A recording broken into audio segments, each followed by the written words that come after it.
Hi, everybody. Welcome back to Dave's Top 3,000 Songs of the Rock Era.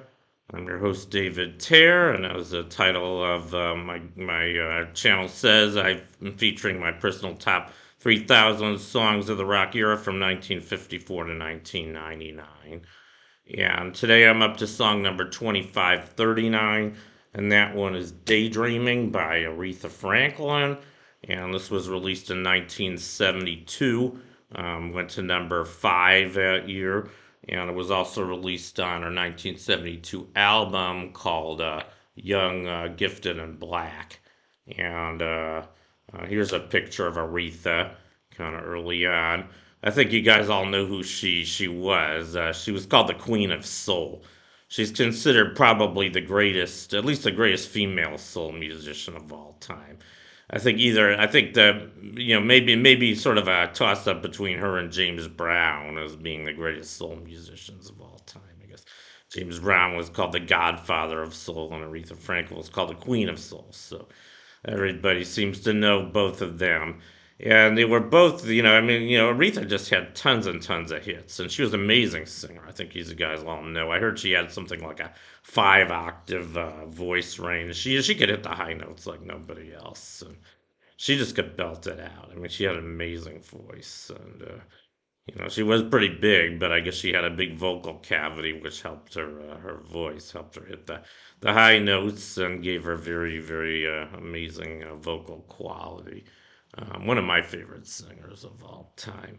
And I guess first I'm going to talk about this song, Daydreaming. Not too much to say about it. It's a love song, pretty passionate love song. She's singing about her boyfriend and how she's daydreaming and thinking of him. And, I guess she's just madly in love with him, and she's basically just pleading, I'll do whatever you want me to do. I'm here for you, baby.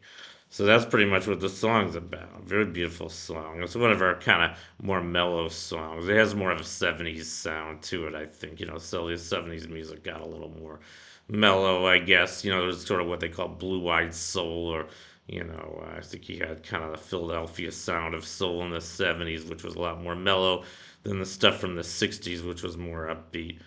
She had both. I mean, she was amazing, but I think it's a good song. I mean, I guess kind of testimony to the variety of kind of singing she could do. But anyway, now I'm just gonna talk. I'm gonna go through her hits, and I mean, she was born in 1942. She was born in Memphis, Tennessee. That's where a lot of soul music. That was kind of almost like the birthplace of soul music.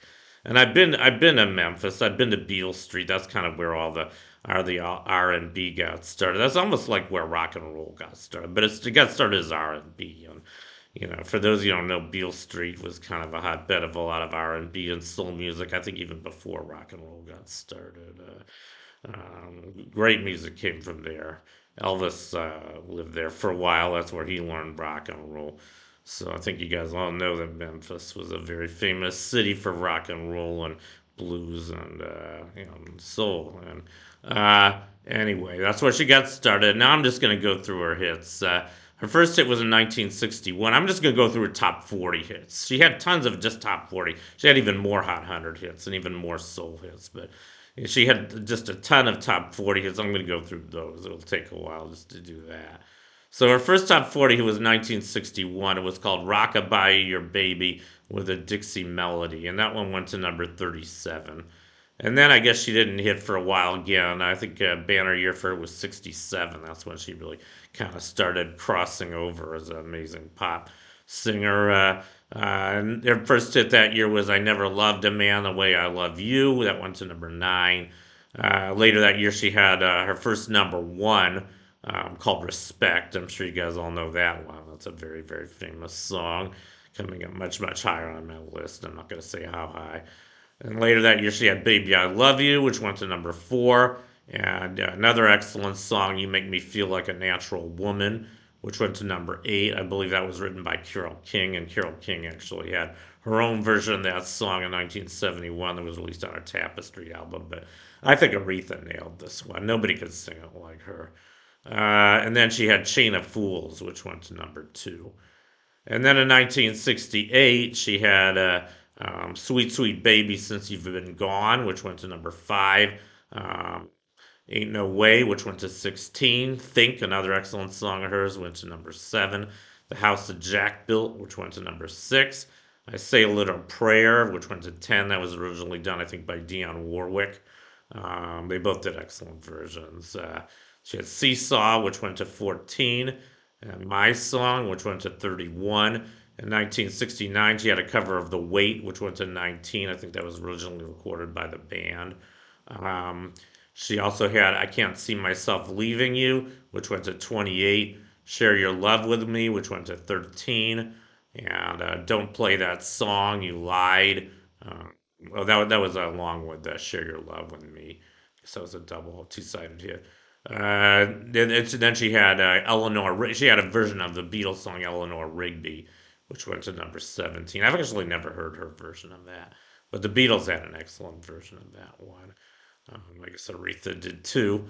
In 1970, she had a double hit, Call Me and Son of a Preacher Man, which went to number 13, and Don't Play That Song, which went to 11, Spirit in the Dark, which went to 23, and a cover of an Elton John song, a Border song, Holy Moses, which went to 37.